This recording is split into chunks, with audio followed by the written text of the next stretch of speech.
जय श्री राम।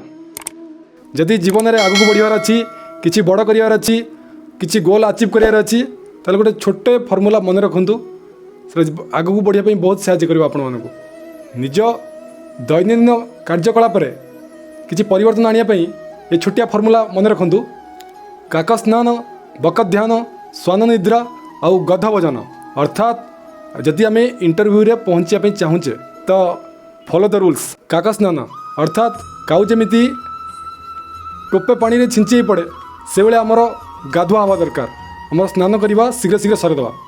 बक ध्यान आम जब पाठ पढ़ुचे ताले आम फोकसटा पूरा पूरा केन्द्रित हो रहा दरकार जमती बग माछ धरला पूरा फोकस कर रही था से माछ उपरକୁ। स्वान निद्रा अर्थात आम जो शोचे सुस्थ मनीष 6 ରୁ 8 घंटा निद्रा आवश्यक। तो कुकुर भाया स्वान भाया शोया दरकार पूरा पतला निदर समय गला अलार्म बजला उठिले कम चलले।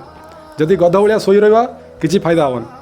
आउला गध भोजन अर्थात जहाँ मिलला खाद्य को केबे भल होइछि खराब होइछि एमती कहंतिनी तो जहाँ मिलला ताहा खाइकी चलले। एथिरे आउ गोटे कथा अच्छी आहारे भल मंद नाई जे स्थाने जेमंत मिले अर्थात खाइबा को भल मंद किसी कह जाए ना जहाँ मिलला भगवान को प्रसाद भावी सियाराम की जाए करी खाईदे। जदि जीवन में आगू बढ़ियार अच्छी किसी बड़ करार अच्छी किसी गोल अचीव करार अच्छी तो फॉलो द रूल्स। काक स्नान बक ध्यान स्वान निद्रा और गध भोजन। वीडियो यदि भल लगी था तो वीडियो लाइक करूँ शेयर करूँ चैनल को सब्सक्राइब करूँ। जय हिंद।